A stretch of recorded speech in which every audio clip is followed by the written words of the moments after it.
我相信很多人被打鼾呢，干扰。那么为什么会打鼾呢？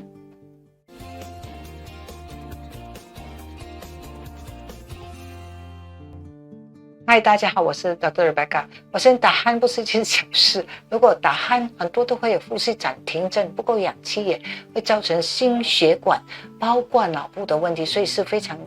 其中一个10大杀手之一。所以今天我们一定要找出来为什么打鼾，要帮助这些人得到健康。OK， 打鼾其中一个原因最重要的第一个的就是因为肥胖。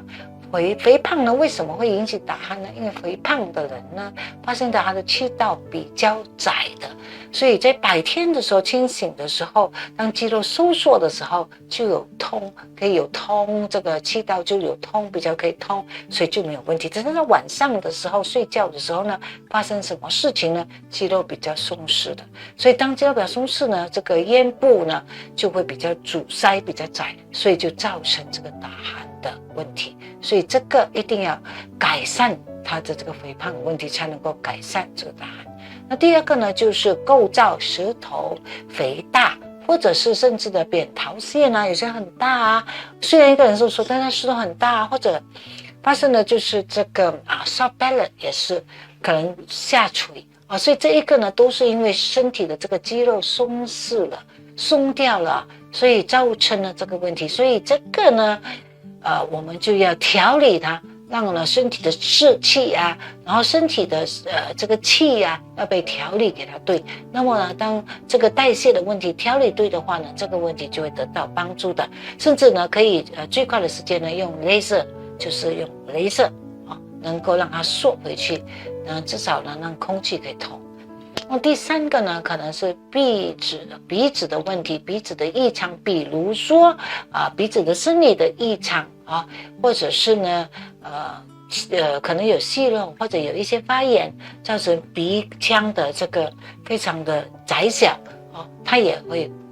造成这个问题的。所以这一个也是其中的一个需要解决的。另一个呢，就是心血管的病变。当打鼾跟心血管的病变有非常大的关系所以有心血管的问题，很多都有打鼾的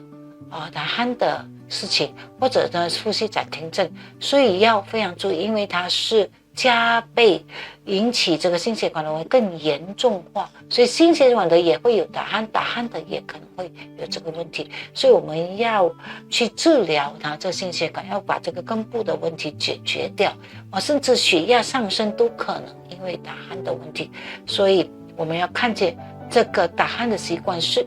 不是一般的事情。一个正常健康的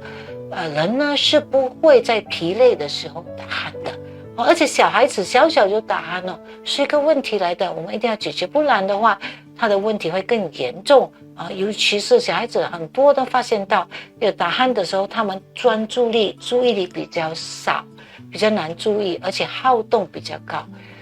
而且很多打鼾也会磨牙，因为不够氧他们也会磨牙。所以如果你的孩子或者你本身有打鼾的问题，想要得到帮助的话，我们可以想办法帮助你，然后你可以问这些线上的营养师，看他到底你的问题出现在哪里，应该怎么做，甚至可以帮助你找这些牙医来帮助你。好，祝福你更健康，也share给更多人。我是 Dr. Rebecca， 谢谢。